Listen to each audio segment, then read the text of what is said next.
At that time Judah went down from his brothers, and visited a certain Adullamite, whose name was Heir.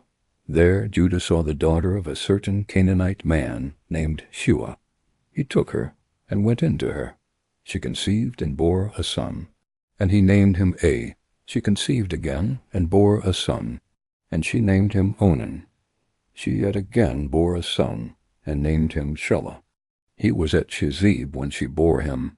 Judah took a wife for A, his firstborn, and her name was Tamar.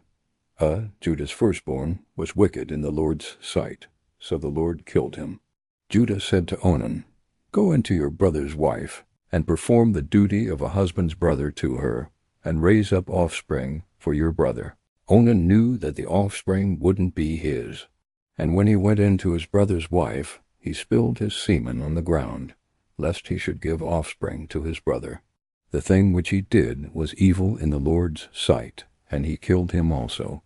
Then Judah said to Tamar, his daughter-in-law, "Remain a widow in your father's house, until Shelah my son is grown up." For he said, "Lest he also die, like his brothers." Tamar went and lived in her father's house. After many days Shua's daughter, the wife of Judah, died. Judah was comforted, and went up to his sheep shearers to Timnah, he and his friend Heir, the Adullamite. Tamar was told, "Behold, your father-in-law is going up to Timnah to shear his sheep." She took off the garments of her widowhood, and covered herself with her veil, and wrapped herself, and sat in the gate of Enaim, which is on the way to Timnah. For she saw that Shelah was grown up, and she wasn't given to him as a wife. When Judah saw her, he thought that she was a prostitute, for she had covered her face. He turned to her by the way, and said, "Please come, let me come in to you," for he didn't know that she was his daughter-in-law. She said, "What will you give me that you may come in to me?" He said, "I will send you a young goat from the flock." She said, "Will you give me a pledge until you send it?" He said, "What pledge will I give you?" She said, "Your signet and your cord, and your staff that is in your hand." He gave them to her, and came in to her, and she conceived by him. She arose, and went away, and put off her veil from her, and put on the garments of her widowhood. Judah sent the young goat by the hand of his friend, the Adullamite, to receive the pledge from the woman's hand, but he didn't find her. Then he asked the men of her place, saying, "Where is the prostitute that was at Enaim by the road?" They said, "There has been no prostitute here." He returned to Judah, and said, "I haven't found her."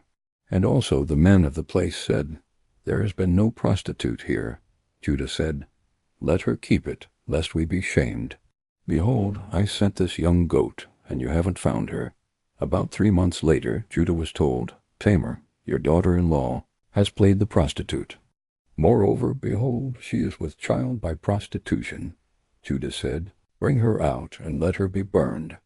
When she was brought out, she sent to her father-in-law, saying, "I am with child by the man who owns these."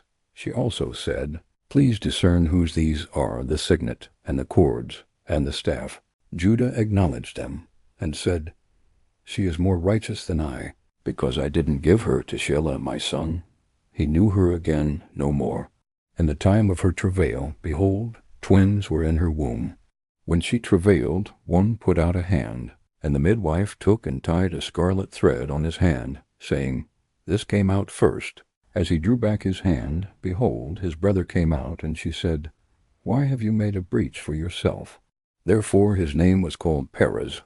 Afterward his brother came out, who had the scarlet thread on his hand, and his name was called Zerah.